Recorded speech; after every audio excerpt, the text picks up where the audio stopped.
You're listening to the We Are Libertarians Podcast Network. Find all of our shows at wearelibertarians.com.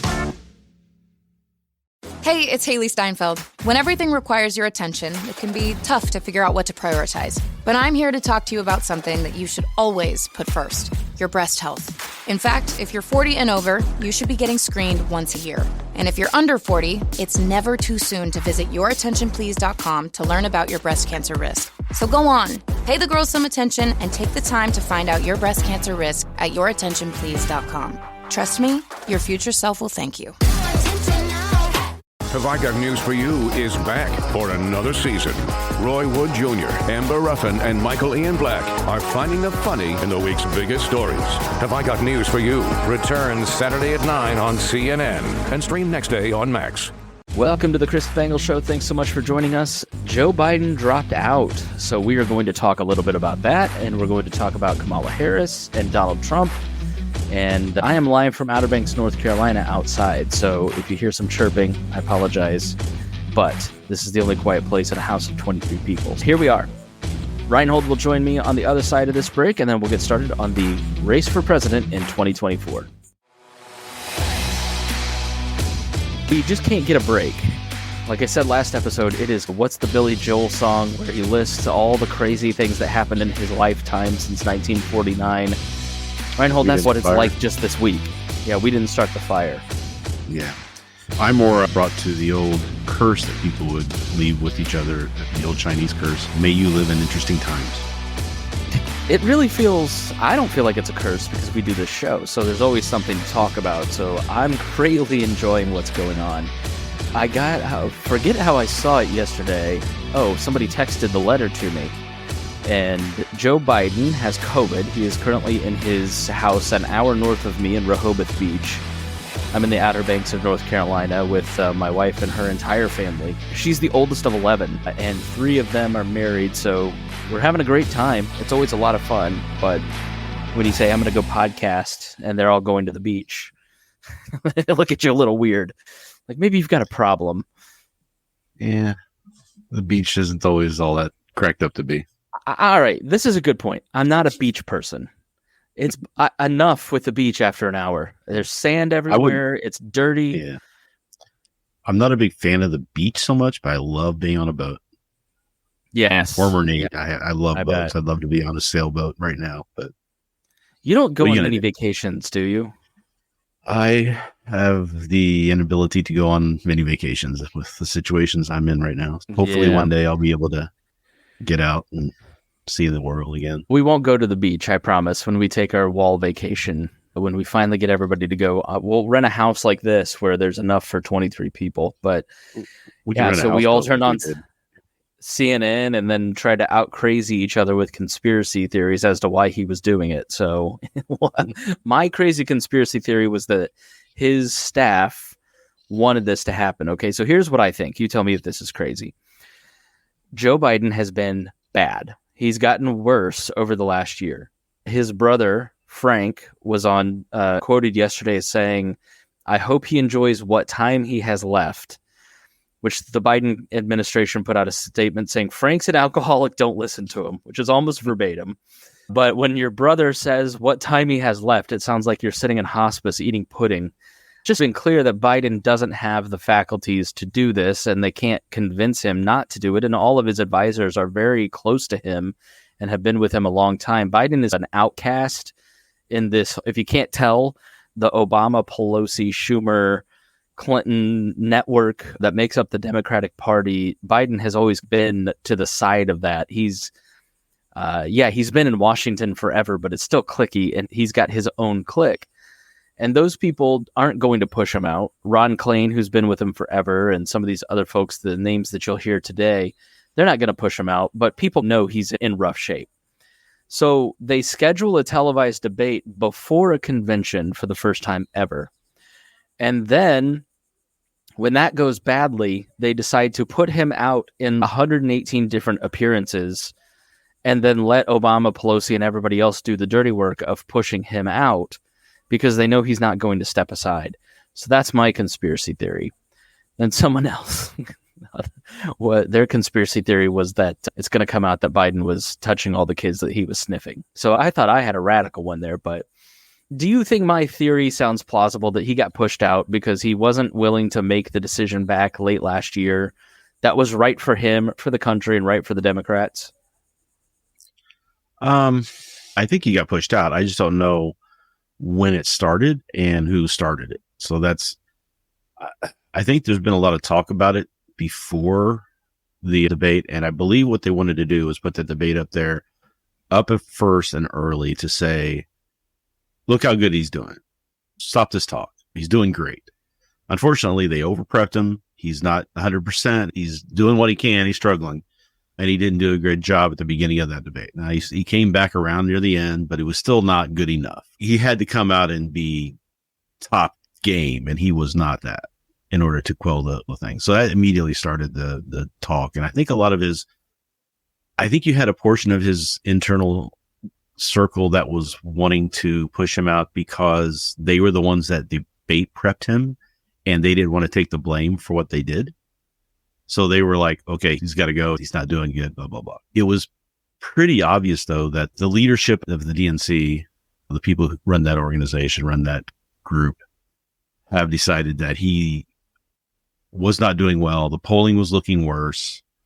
And they told him I guess the final straw was they told him that the path to victory for him was gone, that there was no more path to victory for him, which they said the same thing to Trump in July of 2016.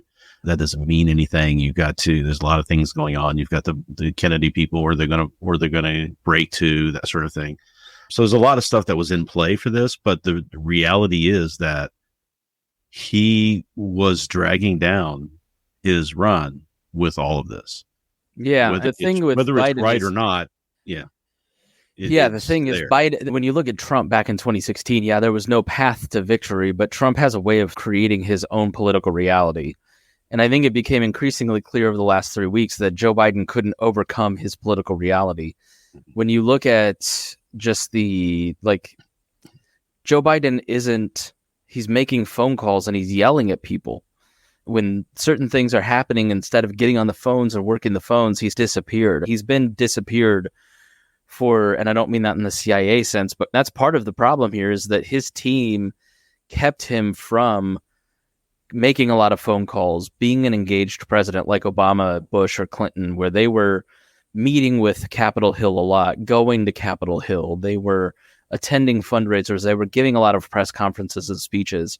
And Joe Biden wasn't doing that. He was doing some ceremonial things, but he wasn't as interactive with the party.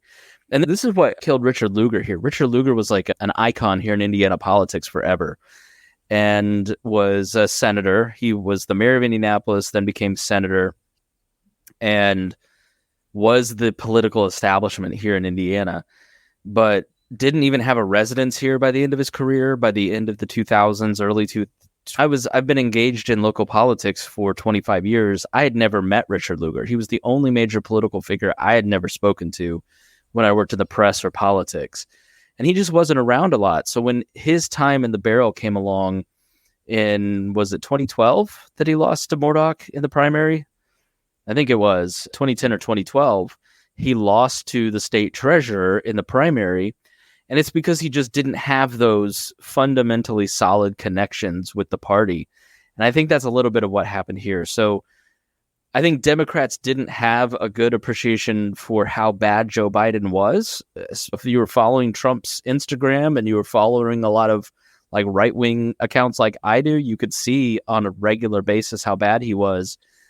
But the worst clip in a while was that fundraiser where he was wandering on stage and Barack Obama had to pull him off.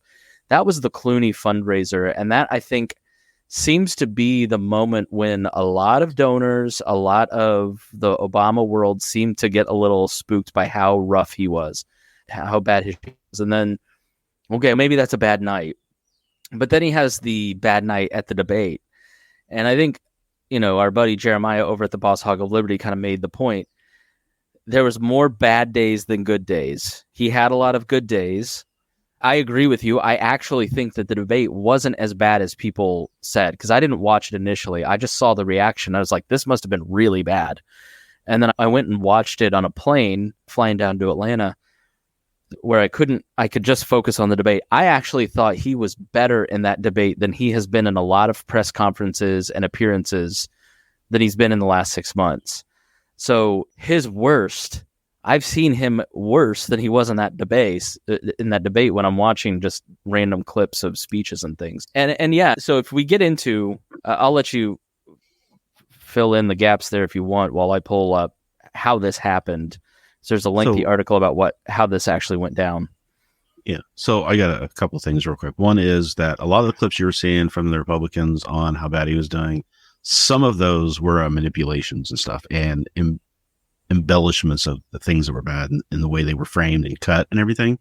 That doesn't mean that he wasn't having bad days and there weren't problems. It's just that when you catch people doing that, you start to question, oh, this is just them putting out misinformation. And you start to not listen to what's being said and not paying attention as hard as you will. The debate, he started off really bad. I watched the first 10, 15 minutes and was just like, oh my God, he's not, because I think he had to come out and kill it. Sorry to interrupt, but you nailed, I think, a key piece of the problem with the division in the country is that because the other guys are saying it, I'm going to reflexively say nuh-uh. And I think the way that I look at things is let's take everybody seriously and listen to their point and assume that everybody's telling the truth and that the reality is that all of these things are true. So I think it's a much tougher mentally to process the news, but yeah, Biden is rough and wandering around the stage. I've got to defend my guy because of my tribe. It gets you in trouble.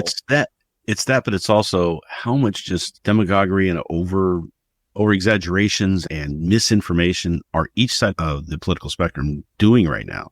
It's two different worlds when you look at what they're saying. When you go to like ground news or something like that, when you look at what the people, or allsides.com is another one. You look at what the people on the left are saying about a news story and what the people on the right are saying. It's like I'm watching two different worlds, right? And it becomes hard to when somebody like Charlie Kirk or somebody like that comes out and says this stuff, and then you've got the people on the left. I was thinking of selectively edited clips. Yeah, but a lot of power. They're doing a lot of manipulation. They're doing a lot of just lying, and it becomes hard to then discern what's real and what's not from that. So that's when I see with Biden. Did they get this right? I think they were I think they're over exaggerated on certain things, but I think Biden's gone downhill. I'm not saying he hasn't. I don't think he's necessarily up for the job as people want that job to be. I'd much prefer. I think you're being too generous. Here's why. I know you think because I know, but if this were Charlie Kirk saying this, then I'd go, yeah, you're right, Reinhold. But this is Nancy Pelosi, Barack Obama, Bill Clinton. This is Chuck Schumer. This is the people who are in the know and know things. Let's just think about human nature. And this is another way to apply when you're watching the news. Think of everybody as an actual human being and their foibles and their problems. Joe Biden, clearly things are worse than we think. Things are probably worse than the clips that Charlie Kirk posts of Turning Point USA, which is a right-wing organization. Because they were willing... This is unprecedented in that you take the democracy line off the table or put at great risk that this is the main line of the entire campaign is that you have to vote for the Democrats and Joe Biden to save democracy. Then you go through the primary process. He gets 18 million votes. And then the elites of the party say, nuh-uh. So now you've completely damaged the reputation of that talking point. You risk having an open convention, which as Libertarian Party people, we know how incredibly divisive, hurtful, and Chase Oliver is deeply wounded as a campaign because of our convention, right? The Libertarian Party convention. The wounds of that have not gone away. You've got a chair who's attacking his campaign because things didn't go their way. You risk having an open convention, which can really mess up. And then you have a primary on steroids with everybody watching, where the problem with a primary is that your candidate leaves banged up with a lot of bad talking points and hurt feelings from a primary. Now imagine that in a week and a half, and it's all on television instead of over several months where people aren't paying attention. So I think this is a huge risk for the Democrats, and they wouldn't have made this. There was one article that I was reading in Politico that Nancy Pelosi was giving Joe Biden 3 weeks. I think 4 weeks. And the line was, Nancy Pelosi was doing it the easy way for 3 weeks and was about to do it the hard way, which is publicly Hakeem Jeffries, Pelosi, Schumer, Obama, everybody coming out and humiliating him by saying he can't run. I don't know how you look at that any other way than this guy is in worse shape than we are being told when they are taking that level of risk. I believe that it's because, so you understand when you hear them talk, they're saying that he can't win. They're not saying that he can't function as a president or he can't do the job or any of that stuff. He's saying, or they'll still be calling him to resign, and he's not doing that. He couldn't win the election, and that's what their concern was. It's cynical. I don't think they care about whether he's in good shape or not, or what his problems might be or anything like that. It's whether they can win the election.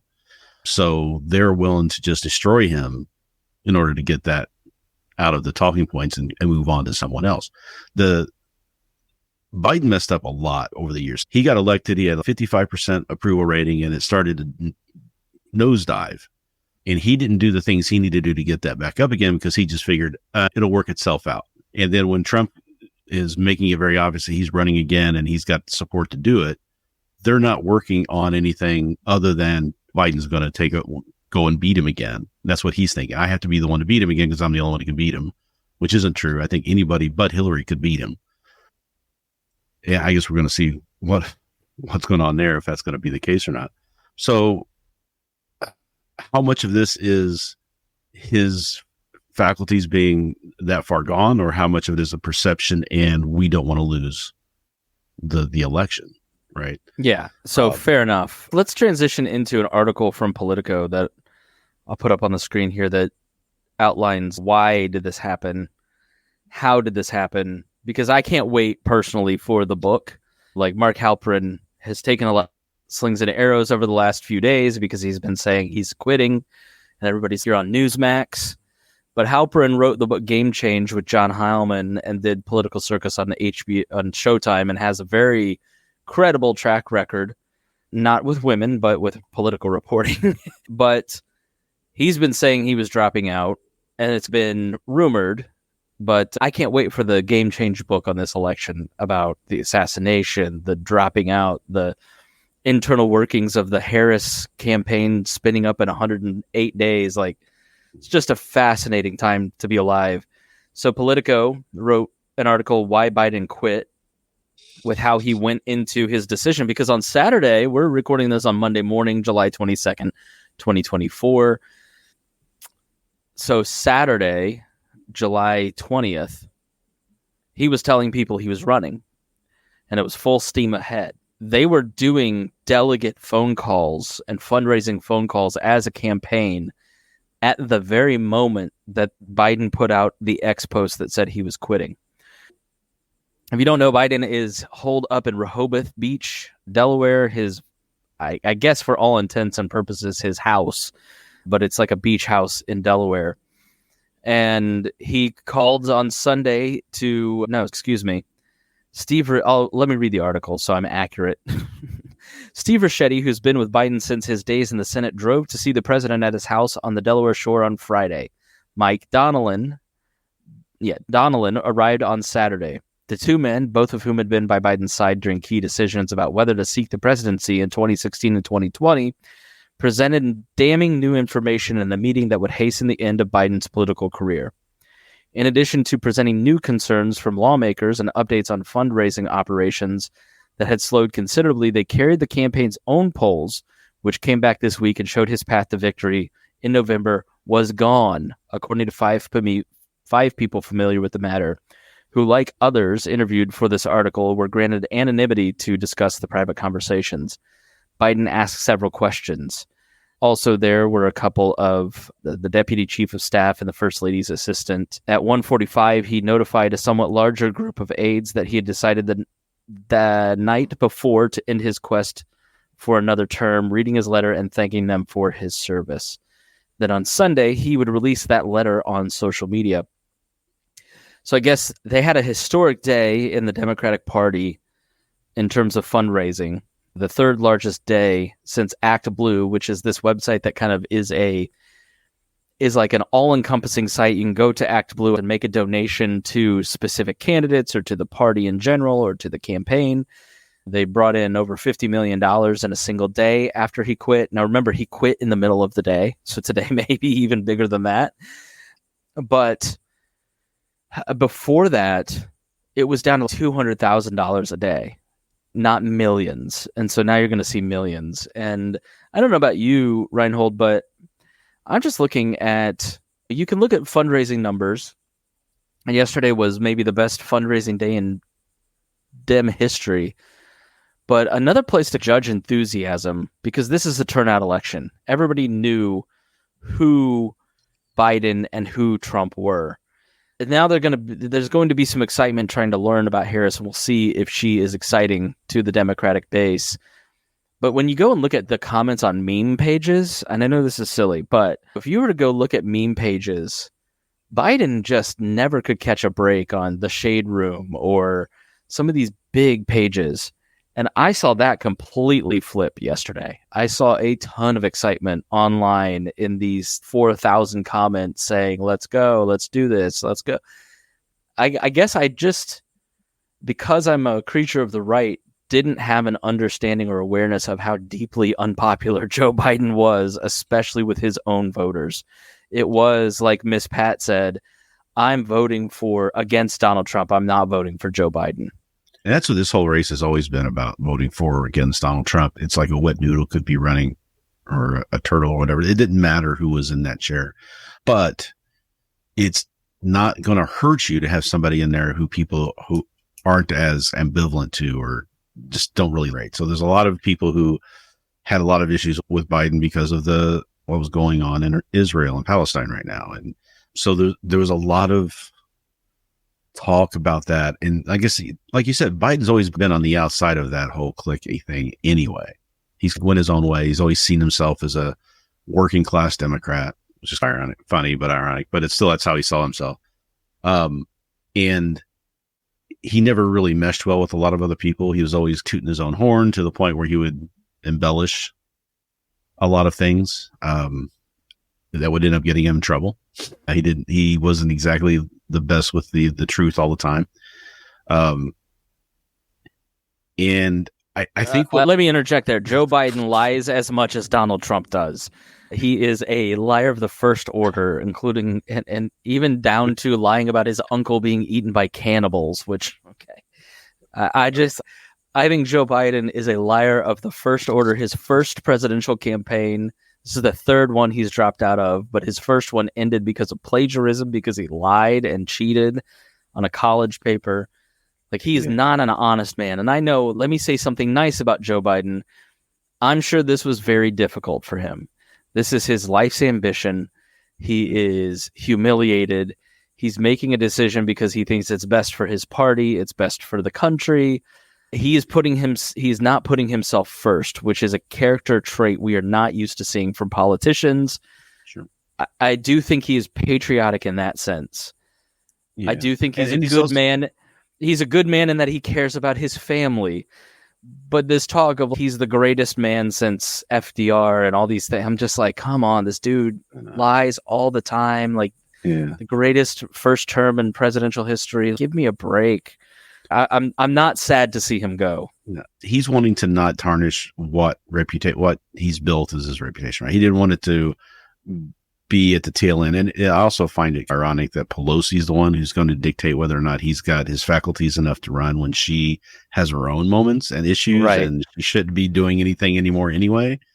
Because if you're Hakeem Jeffries, aren't you like, she's not the speaker anymore? And this is like why the Pope is supposed to not, like the Pope Benedict has never spoken or done anything, because when one pope retires, they still have a power base. They're not supposed to use that and undermine the current voice of God on earth. And that sort of struck me as odd that Pelosi has been such a power player. Like, if I'm Hakeem Jeffries, the current Speaker of the House, or not Speaker of the House, Majority Leader for the Democrats, I'm going, hey, get out of here. Yeah, and there's a lot of excitement about Hakeem Jeffries, too. I watched him give some speeches and do some things, and I'm like, this guy's good. This guy could be, in 10 years, 15 years, he could be on the ticket running. I think he's that capable from what I've seen.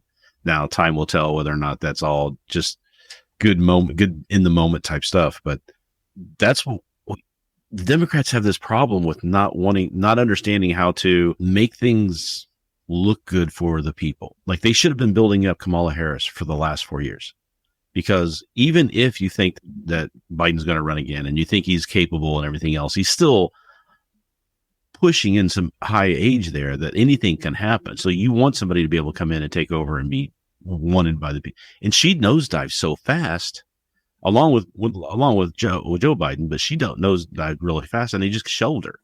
I think they lost trust in her. They lost trust in that. Could have been. But I don't think they were comfortable enough pushing through. They put her in charge of immigration. She came out and said, "Don't come." She had a lot of really embarrassing moments, and I think they just didn't want to take a risk on her anymore. Yeah, and they shelved her. And I think she's got some real problems in terms of her electability. And I reposted our episode from 2020 when she was announced as the vice president, going through her record. It's not a stellar record, and she's had one contentious race. That was for AG, in which Donald Trump and Ivanka Trump donated to Kamala Harris, by the way. And she barely won that. She dropped out of the presidential race because she was at 3%, and she was losing in California in the presidential primary. She was picked because Joe Biden had promised to pick a woman, and she was the most obvious choice. And the Republicans call her a DEI hire. I don't think that it's entirely fair, but it's not totally out of the bounds because she was picked because she was a woman. Her traits as a Black woman, an Indian woman, a woman, put her at the forefront of that pick. I'm not saying that there was a white man who was a better choice, but it's not a crazy talking point. But one thing I'm getting at, though, is that they know these problems in 2021. And let's say they do lose faith in her and they shelve her. You have access to a lot of good people who understand politics, a lot of good thinking people, Jim Carville, those kinds of things. Get them with her, get working with her for 6 months to a year, whatever it takes to get her up to snuff. Why don't they do that? Because she wasn't doing anything else. It's not like she had a real job, right? She could have been working to really better herself and put herself into this moment, and nobody did this. I don't understand what they're thinking with this stuff. Joe doesn't worry about his approval rating. Kamala gets shelved and nobody does anything about it. And now they're in a position right now where they have to go, oh, this is our best option, and we hope it's enough. I think you could have prepared yourself. Yeah, I think the reason the Democrats remind me a lot of the Libertarian Party. It's a party of people pleasers. They are way more than libertarians, because there's definitely that libertarian streak of I'm going to say the truth and you deal with it. But there's also a streak in the Libertarian Party of we need to be a broad appeal party. We need to appeal to a lot of people who aren't going to like us anyways. But the Democrats it's a coalition party. So they always seem to be trying to appeal to some branch of the coalition. They always seem to try to flatter and appeal to the press. There's always somebody, whereas the Republicans, especially under Trump, don't try to appeal to people. That's to their detriment. Not appealing to the masses, to the broad swath of voters because of ideological or cult of personality reasons is to their detriment. I think the opposite is true of the Democrats. They're always trying to make someone happy, and if there is a problem, hiding the problem because we want to be liked. Yeah, I definitely think that is a problem. Kamala Harris, I think the Trump campaign did not want this to happen. There's a great article by Tim Alberta, I think at The Atlantic. I'll put all the articles of the kind of big grand narratives of what's going on into the show notes, but Alberta is real close to a lot of Trump people and was basically saying this is their worst case scenario. They're unhappy. They thought that they had this sewn up. They were leaving the convention. This is a slam dunk. We're going to win. Joe Biden can't drop out now. It's too late. We're going to cream him. And they would have. Joe Biden would have lost. Now I think there's a real chance. This is a real race, and I didn't think that on Friday. Yeah, there's some effort being put out by Heritage Foundation who are trying to sue to keep Joe Biden on the ballot in several states, like Ohio and Pennsylvania and Wisconsin, that sort of thing. There's some laws that if you read the right way, can say one thing, but the courts have said other things. They're trying to do their thing where they're trying to make it fit their narrative. Yeah, on that, basically, there are states where, okay, so it's just, if you don't understand the process, the primary system is closed party business. The primary system is the taxpayers funding party functions for Republicans and Democrats. The Libertarians, for instance, choose everything at state conventions and the national conventions. They don't choose on taxpayer-funded ballots. And the primary system is set up as a way to judge the will of the people, but it is not legally binding. It is closed party business that is then sent to the delegates. And so the primaries, you are selecting the delegates that then go to the convention to vote for the candidate. And this is an argument for getting rid of the primary system and going back to conventions, which is, I think, a much better way to do it. Now, why do I say that? Oh, democracy. Democracy doesn't exist in this system because this is a closed political party. Republicans are not allowed to come to conventions and participate in Democratic conventions and vice versa. That's cheating. So this is actually, I think, Tegan Goddard over at Political Wire made the point that the Republican Party is unhealthy and the Democratic Party is healthy, in that when a personality within the party, even though they are very powerful, like the President of the United States, when they make the wrong decision, the party has the ability to bring that person to heel. And the Republicans cannot do that. They don't have any control over what Donald Trump does. And Donald Trump has completely broken that over the last decade. And the importance of these parties being able to control a single person is a really good sign of an institution looking out for the public. Because the institution can then say, you're out of bounds, or you're unfit, or you are making the wrong decision, and there are going to be consequences if you keep going down this road. And so then the party brings that person to heel. And it doesn't involve the criminal courts. It doesn't involve government functions like special investigations or impeachments. It is a private institution dealing with one of their own when they are out of bounds. And the Republican Party doesn't have that. So by removing the primary system where the candidates are going directly to voters and relying more on money and moving back to the convention system, you actually embolden the parties, which I'm for, emboldening the party structures because of what I just outlined. I think cults of personality are not helpful in an era of big money, in an era where trust is declining, and delegate conventions build trust because you have to have one-on-one conversations with the people most invested in the party, as opposed to just like an amorphous blob of voters, and we're relying on polls, and everybody knows those are sketch, right? So when Biden dropped out because of his own internal polling, it matched the polling of other Democrats in battleground states. It matched other polling at media outlets. And so they're just reading the tea leaves, as opposed to a bunch of delegates saying, yeah, I'm not voting for you. It's messier, but I think it adds a lot of checks and balances, Reinhold. Yeah, it does. And part of the problem with the primary system, too, is that some states, they are now doing open primaries where you can go and vote for anybody. You can be a Republican, but you can just say you're a Democrat and go vote in the Democrat primary. It's happened. A lot of people are complaining about that. And there was a court case a little while back where that happened, and the party, I think it was the Democratic Party, was able to have those delegates thrown out or ignored or whatever because they said that they weren't representative of the will of the people, as it were. So I was Legally has a whole thing on the legalese behind what the Heritage Foundation is trying to do. So it's interesting to see that. And he goes through some of the bylaws on the DNC and what's allowed and what's not allowed and everything else. And yeah, because each of these states have their own laws. Just to add into that, each of these states have their own laws, and they because like in Indiana, your ballot access is due to the state by early July. They put a stand-in, and then they switch it out, right? Yeah, so they do a straw poll or something, yeah. So, like, for instance, the convention is August 19th in Chicago, but the deadline to put Joe Biden on the ballot here in Indiana is, like, in July. And so what they do is they put in a stand-in and then switch that out. I'm getting looks, which means my son must be losing his mind. So they put these stand-ins in and then switch them out after the convention ratifies the actual candidate.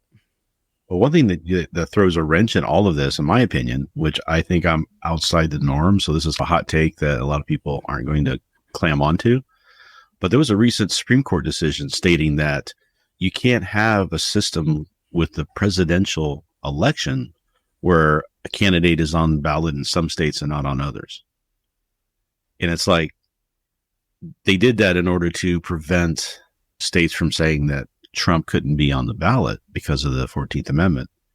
But doesn't that kind of cut both ways? Can the states be telling the party that they can't put Kamala Harris on the ballot when, if you do, you're going to have this hodgepodge of things? And that was their concern. The Supreme Court's concern, what they wrote in their decision, was they didn't want to have on the only federal election that exists, even though it's not a federal election, it's a state election, till the delegates. Their comments on that decision has repercussions. And I think that somebody could be using those repercussions in either a third party who's getting told they can't be on certain ballots in certain states, or something like this with a situation where now Joe Biden's, and they're trying to fight and have his name left on because of these rules. There's precedent there that they could go and try to work through to have that reversed. So the other place they're looking at challenging is if they give her the campaign's money. So people have donated to the Biden-Harris campaign. And so Harris's name is on the FEC filings, which means she is eligible to receive the funds from the campaign. If it were a different candidate, those funds would have to be transferred to the DNC.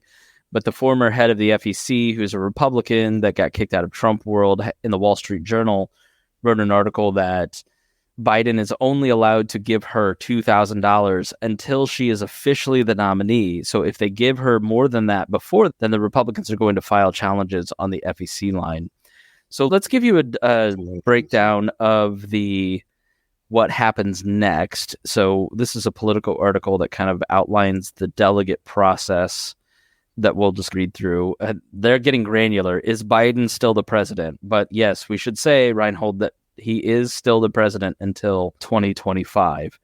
So she gets a leg up by getting the endorsement of Biden and all these coordinated, don't insult my intelligence as if this wasn't planned. You're all within 42 seconds telling us that you're all supporting Harris. So everybody knew. It's very coordinated. So the convention is scheduled August 19th through the 22nd in Chicago, the site of the 1968 election, which was when Lyndon Johnson dropped out and there was a contested convention. And there was also a lot of bloodshed. Johnson was pushed out by the party. Because of Vietnam. Very similar. Yeah, echoes of that. Although party leaders were considering a virtual roll call to name the nominee earlier in the month, the DNC must now decide if it wants to carry through on a virtual roll call or if they want to do it in person. All of those nearly 3,800 Biden delegates now become free agents. Even with Biden's endorsement, the delegates who are pledged to him are under no obligation, according to the DNC's rules, to follow his lead and support a chosen successor. Anyone who can garner enough signatures to have their name placed in nomination can run. Candidates need signatures from at least 300 delegates, but no more than 600 delegates. A candidate cannot submit more than 50 delegates from a given state, a provision to ensure that all candidates placed in nomination earn from a broad swath of the country. There are roughly 4,700 delegates, capping the number of possible candidates around 15. But functionally, there will be far fewer. The pressure to avoid a messy nomination will be enormous. And I'd also say a lot of these candidates like Newsom, Whitmer, everybody, they don't want to run because they don't want to damage their future runs. Because the thing about the Democratic Party is it is the backbone of it is Black women. They make up a lot of the precinct committeemen, a lot of chairmanships, and Black women really are very powerful as a bloc within the party because of that fact. They represent a lot of Democratic voters and organized communities. And so they don't want to be seen as undermining the first Black female nominee. And no Democratic president has ever won the presidency or the nomination without the majority of Black female voters. So how would the roll call work? These 4,000 pledged delegates are awarded according to the results of the presidential primaries earlier this year. Biden won 90% of them, but as we've said, those 4,700 delegates can now vote for anybody that they want. There are another 750 automatic delegates, once known as superdelegates. They're elected officials, party leaders, and former luminaries like Obama, Clinton, people that aren't out in their communities organizing, aren't placing their name on ballots. If you want to run for a delegate spot, I think in Indiana here, you sign up to be a delegate to the convention, of which I did back in 2002. You win a spot to be a delegate at the state convention, then you sign up to be selected as a delegate to the national convention at your state convention. Same way it works in the Libertarian Party. Bill Clinton isn't going through all that, right? So they give them superdelegate status. After the 2016 campaign, these automatic delegates were stripped of their role in the first round of voting and only get to vote for the nominee in subsequent rounds if no candidate earns a majority. That rule is usually waived, as it was in 2020, when Biden had a clear support of pledged delegates. They don't know that they'll do that this time. DNC rules allow 20 minutes of nominating speeches for every certified candidate on the first ballot. If no candidate earns a majority on the first ballot, automatic delegates join the voting for the second round. So this sets up an interesting play where you have to make a bunch of calls. You have to get your 50 delegates from each state. You have to get 300 delegates on your side. You have to then line up super delegates on top of that, which is all a very tall order in less than a month to do if you don't have a lot of prominence. So that is why you see Newsom, Whitmer, Joe Manchin now saying he's not going to do it, because Joe Manchin probably would not be able to get that threshold of 50 votes in each state and then get super delegates. There's no real clear path for anyone to run in a serious way against Kamala Harris at this point, because the momentum is very clearly behind her, thanks to Joe Biden, Bill Clinton, and many others throwing their support behind her. Then the vice presidential nominee, that is still to be picked. I'm going to go with someone from, I would say Josh Shapiro, governor of a swing state like Pennsylvania, or Andy Beshear.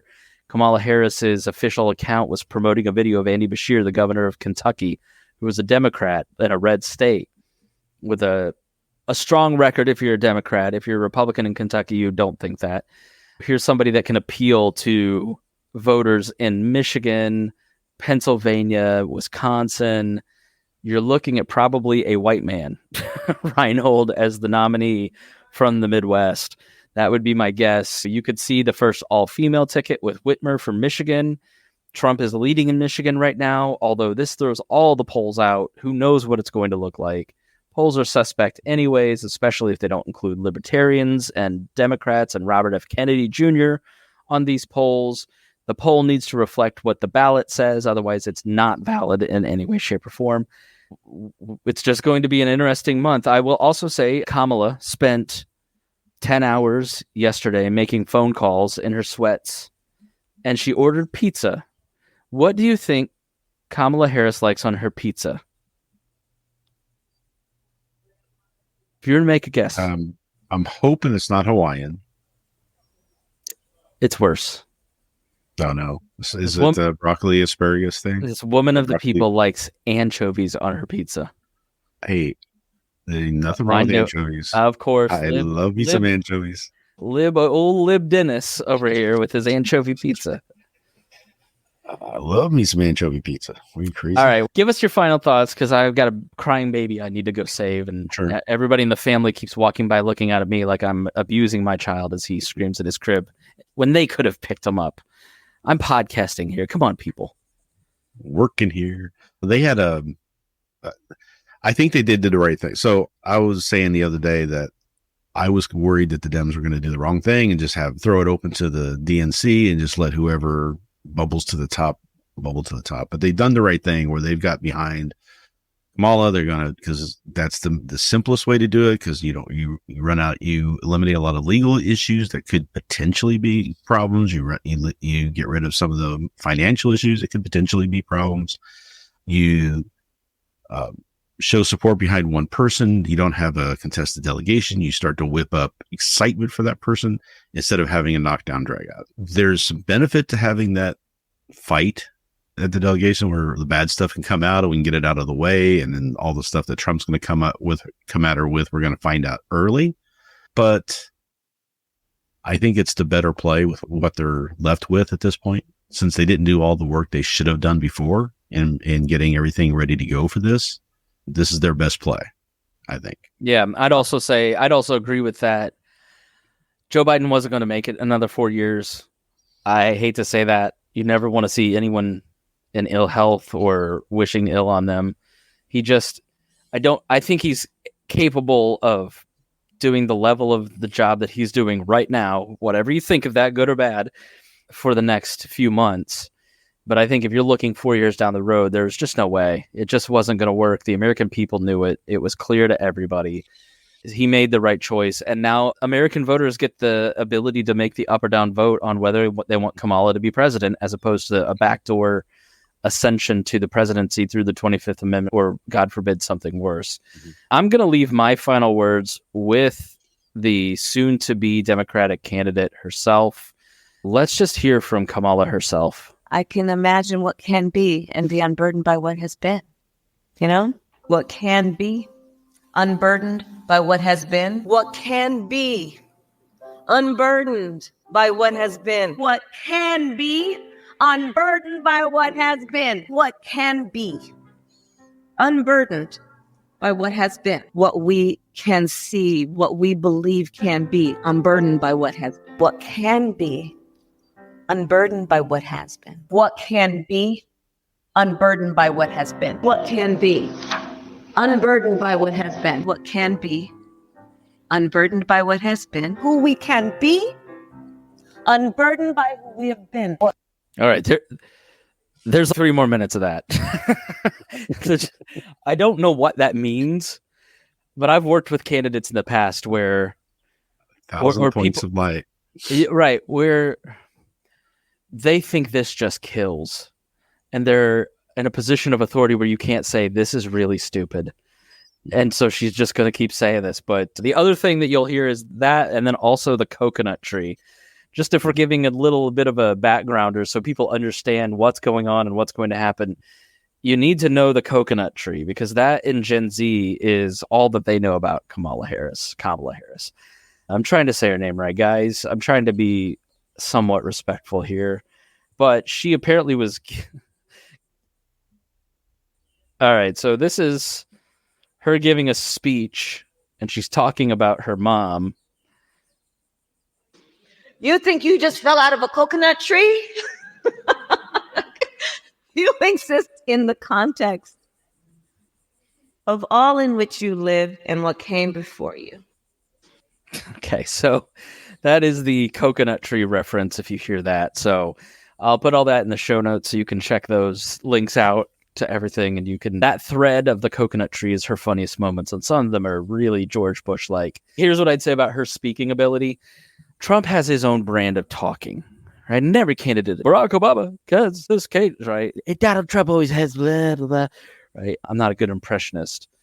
Joe Biden always had a stutter, but obviously he's in a different category. I think Trump is getting, you're going to see the Democrats, and they already are starting to make that. He's the oldest candidate ever to be nominated for president. His mental health has declined too.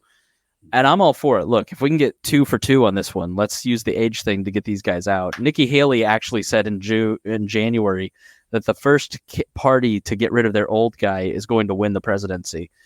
But you're going to see that case of him being his increasing mental decrepitude creeping in. That's going to be on the table big time. But Kamala Harris has like this George Bush way of speaking. I don't think she's a dumb person. And I think it's very difficult to speak for a living. Obviously, I do it, and I'm not great at it. I have a lot of stutters. But she will like laugh in the middle of a sentence. She's got a very odd way of speaking that I think makes her hard to connect with. So we'll see how that goes. But the coconut tree thing and the unburdened by what will be are the 2 main memes that kind of surround Kamala's speaking ability and her Bush caricatures. That'll pop up. She's developed these phrases that she falls back on when she's looking for something or reaching for a thought or something like that, and she needs to fill the space. So you see that a lot. I do it. You can just listen to me on this podcast and hear me reaching for things. Never going to. Not starting now. All right. Thanks so much. Thanks for joining short notice. Thank you, listeners. Glad that we could get this in. Hope that it helps you. If it did, please share it, and we'll see you again here on The Chris Spangle Show.